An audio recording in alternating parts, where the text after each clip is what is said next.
खेसारी लाल यादव के साथ काजल राघवानी की वापसी होगी या नहीं? हो भी सकती है। तो भाई हमार भोजपुरी में अब खेली बात धमाका, जो उनकी खेसारी लाल यादव और काजल राघवानी लेके आवता लो साथ में फिल्म। बात हमारे भाई सही सुन लो जा, खेसारी लाल यादव और काजल राघवानी साथ में लेके आवता लो बहुत ही बड़ा फिल्म, जो उनकी भोजपुरी में बहुत ही बड़ा ब्लास्ट करी। बात सही सुन लो जा हमारे भाई, कैसे खेसारी लाल यादव और काजल राघवानी के जोड़ी इतना सुपर डुपर हिट बा कि भोजपुरी में बहुत ही ज्यादा मांग बा हमारे भाई। तो देखो जा काजल राघवानी अभी लाइव वीडियो में क्या बोला था एगो रिपोर्टर से कि बहुत ही मस्त हमनी के जोड़ी बा। तो भाई हमारे कुछ वीडियो बा जो देखो लो सोशल मीडिया पर काफी तेजी से वायरल चलता। खेसारी लाल यादव के साथ काजल राघवानी की वापसी होगी या नहीं?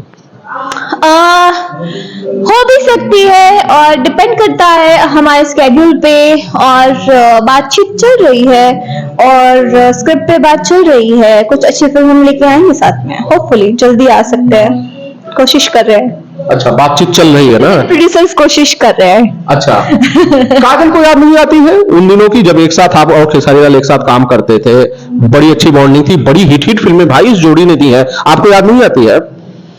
आती है, क्यों नहीं आएगी। इतने अच्छे अच्छे वर्क किए, इतनी अच्छी फिल्में हम लोग ने करी हुई है और इतने लोग हमें पसंद करते हैं। आज की डेट में अगर देखा जाए तो सबके क्वेश्चन यही रहता है कि आप लोग साथ में कब आएंगे।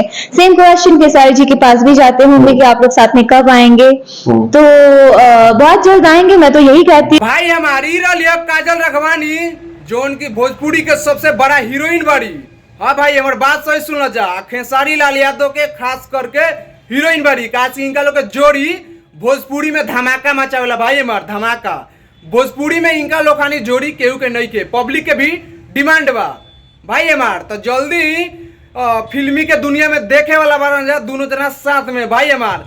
ई दौरान भी कुछ प्रॉब्लम के वजह से खेसारी लाल यादव और काजल राघवानी साथ में काम ना करत लगलो, कोनो प्रॉब्लम रहा तो प्रॉब्लम दूर हो चुकल बा। तो भाई हमार जल्दी ही दोनों जना सोशल मीडिया के दायरे में देखियो जा, जो उनकी काजल राघवानी भी बोलत बारी कि खेसारी लाल यादव को बहुत मिस करते हैं और उनका बहुत ज्यादा याद आता है भाई हमारा। आज से कुछ दिन पहले सोशल मीडिया पर देखने के वजह तेजी से बहुत तेजी से वायरल चलत रहे एगो वीडियो, जो खेसारी लाल यादव और काजल राघवानी मतलब एक स्टेज पर प्रोग्राम करत रह जाता, बहुत मतलब इतना दोनों जना रोत रह जा भाई कि खेसारी लाल यादव रियल लाइफ की तरफ वीडियो रहे भाई हमार। जो वीडियो नहीं खे देखले काजल राघवानी और खेसारी लाल यादव के बलिया में शो के दौरान, वो एक बार है वीडियो देखा जा, उसके बाद हम फिर बात करते नहीं खेसारी लाल यादव के बारे में और काजल राघवानी के बारे में।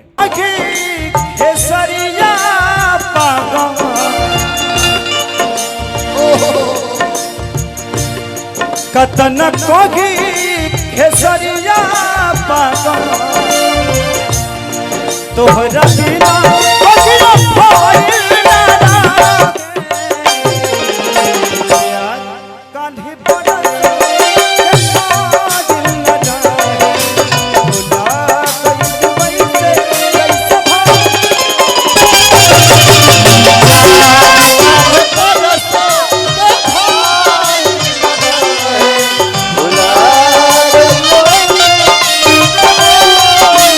तो भाई हमार सोशल मीडिया पर काफी तेजी से वायरल चलत रहे कुछ दिन पहले वीडियो काजल राघवानी और खेसारी लाल यादव के। हाँ हमारे भाई बात सही सुन जा, जोन की 4 या 5 साल बाद खेसारी लाल यादव और काजल राघवानी एक सामने भयल रहल जा। तो भाई हमारी इन दोनों जना के प्यार देख के तो तोहर लोग के बड़ी माया आवत हुई कि कभी जोड़ी हमनी के पर्दा पर देखे को मिले। तो भाई हमार उ सबर खत्म हो गल बा। काजल राघवानी कुछ वीडियो में कहलिए देखला जा कि हमनी के जल्दी प्रोड्यूसर से बात चलता, जल्दी फिल्म लेके आवत है वो ब्लास्ट फिल्म। तो भाई हमार उ सबर खत्म हो गए, टेंशन मत लो। खेसारी लाल यादव और काजल राघवानी साथ में लेके आवता लो बहुत ही बड़ा ब्लास्ट मूवी। तो भाई हमार चैनल पर नया हो चैनल सब्सक्राइब कर दियो और लाइक कमेंट कोई मत भूलियो और वीडियो के शेयर भी कर दो कि खेसारी लाल यादव और काजल राघवानी के साथ में मूवी आवता ब्लास्ट मूवी।